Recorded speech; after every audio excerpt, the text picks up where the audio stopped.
Assalamualaikum warahmatullahi wabarakatuh. Kembali lagi di channel YouTube Gumilang Jalan-Jalan. Baka banyu di sana, mudah-mudahan semuanya dalam keadaan sehat dan selalu dalam lindungan Allah Subhanahu wa taala. Nah, pada kesempatan kali ini saya berjalan dari daerah Kabupaten Sijunjung, Sumatera Barat, tepatnya di daerah mana ini ya? Mungkin sahabat Gumilang ada yang tahu ini daerah di mana, ini Sijunjungnya di mana, tapi nanti kita akan melewati depan rumah sakit Sijunjung yang cukup besar rumah sakitnya, dan kita juga nanti akan ketemu Muara Kelaban, simpang menuju ke Kota Sawah Lunto, kemudian kita nanti akan berakhir di daerah Silungkang. Jadi Silungkang itu terkenal dengan songket Silungkang, kerajinan tangannya banyak di sana, souvenir-souvenir hasil kerajinan dari Silungkang itu. Ya banyaklah, seperti penghasil kerajinan dari rotan ya, kemudian boneka-boneka, kasur, banyak sekali di sana. Nanti kita akan sampai di sana. Ikuti terus jalan-jalan kita hari ini. Jangan lupa like, comment, share, and subscribe-nya video kami ini, karena itu semua sangat bermanfaat bagi semangat saya, agar saya itu lebih semangat lagi untuk membuat video-video yang menarik, yang informatif buat sahabat Gumilang dimanapun Anda berada. Mudah-mudahan dengan video-video yang saya bikin ini ada manfaatnya buat sahabat Gumilang semuanya, dan buat mengobati rasa rindunya buat perantau-perantau asal Ranah Minang yang sudah lama nggak pulang kampung. Mudah-mudahan ini semua bisa mengobati rasa rindunya. Yuk kita lanjut aja perjalanan kita dari daerah Sijunjung menuju ke Sawah Lunto dan berakhir di daerah Silungkang, dan nanti akan berhenti di perbatasan antara Sawah Lunto dan Kabupaten Solo. Yuk, jom.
Nah, sahabat Gumilang, simpang belok ke kanan ini kita bisa menuju ke Lintau, ke Batu Sangkar, bisa lewat jalan ini ya, belok kanan tadi, simpang Sijunjung ini. Dan ini biasanya dulu itu ketika saya masih kecil sering ke Padang naik Citra atau Amanah, bus Citra atau Amanah dari daerah Darmasraya, itu sering berhenti di simpang Sijunjung ini beli makanan, oleh-oleh. Di sini biasanya banyak ya. Tapi sekarang ini udah agak sedikit sepi di simpang Sijunjung ini. Jadi dulu itu busnya kalau ke Padang itu naik bus Citra, Amanah, Patas.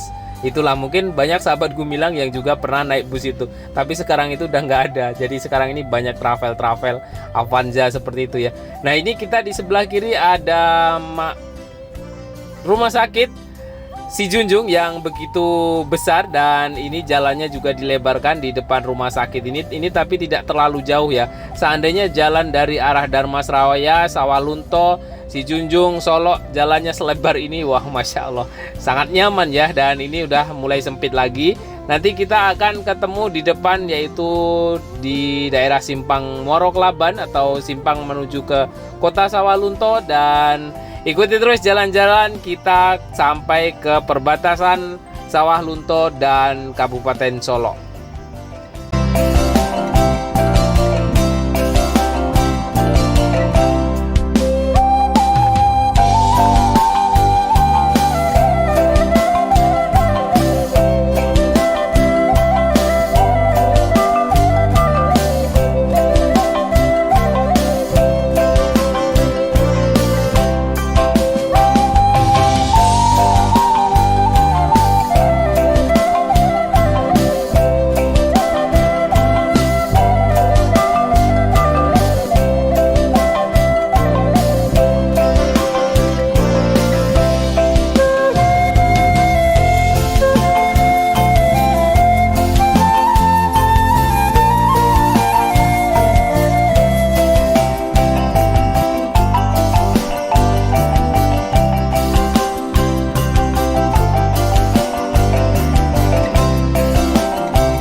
Nah, sahabat Gumilang, saat ini kita sudah sampai di simpang ke kanan. Ini adalah simpang menuju ke daerah Kota Sawah Lunto. Ini simpang Muaro Kelaban ya. Jadi mungkin sahabat Gumilang yang sudah pernah berkunjung ke Kota Sawah Lunto bisa komentar, kasih tahu kepada Gumilang jalan-jalan wisata di Sawah Lunto itu apa saja. Dan insya Allah nanti kalau sudah jadi atau sudah jalan kereta api Mahitam, kereta api uapnya, saya juga akan mengunjungi Sawah Lunto. Dan mohon bantuannya di Sawah Lunto itu yang bisa dikunjungi apa saja, karena saya belum pernah masuk ke Kota Sawah Lunto. Tahunya saya kalau ke Kota Sawah Lunto insya Allah itu akan naik kereta api Mahitam yang dari Kota Sawah Lunto menuju ke Muaro Kelaban nantinya ya ke luar sini sampai di sini dari Kota Sawah Lunto. Dan itu nanti akan saya buatkan yang kabarnya itu akan mulai beroperasi Mahitam, kereta api uap yang ada di Sawah Lunto itu pada tanggal 1 Januari 2023. Mungkin di pas tahun baru ya, nanti juga akan saya buatkan videonya. Insya Allah mudah-mudahan ada kesempatan untuk berkunjung ke Kota Sawah Lunto. Yuk lanjut perjalanan kita menuju ke daerah Silungkang lagi ya.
Nah, sahabat Gumilang, di sebelah kanan ini banyak penjual kerajinan tangan dari rotan ya. Jadi di daerah Silungkang ini yang terkenal selain songket Silungkang juga terkenal dengan kerajinan tangan seperti kursi dari rotan dan masih banyak lagi. Pokoknya sahabat Gumilang yang berkunjung ke daerah Sawah Lunto, Sijunjung, kalau lewat di daerah Silungkang ini bisalah beli souvenir-souvenir atau perabotan yang terbuat dari rotan di daerah Silungkang ini. Dan di Silungkang ini juga banyak sekali, ini sudah sampai perbatasan ya kita ya, perbatasan antara Sawah Lunto dan Kabupaten Solok. Kemudian di Sawah Lunto atau di Silungkang ini juga banyak terkenal soto Silungkang atau sup Silungkang yang ada di daerah kawasan Silungkang tadi yang kita lewati. Dan terima kasih sudah mengikuti jalan-jalan kita hari ini. Jangan lupa like, comment, share, and subscribe-nya video ini. Sampai jumpa di lain kesempatan dan di next video. Dan jangan lupa komentar di bawah daerah mana saja yang ingin dikunjungi Gumilang jalan-jalan. Bisa komentar di bawah agar saya lebih dapat dapat referensi lah daerah mana yang mau dikunjungi dan dibuatkan video perjalanan seperti ini yang daerahnya indah. Ranah Minang itu keseluruhannya semuanya indah ya, tapi kan kita nggak tahu mana sahabat Gumilang yang mau dibikinkan video, daerah mana yang sudah rindu nggak berkunjung ke sana. Insya Allah akan saya buatkan. Sampai jumpa dan sampai bertemu lagi.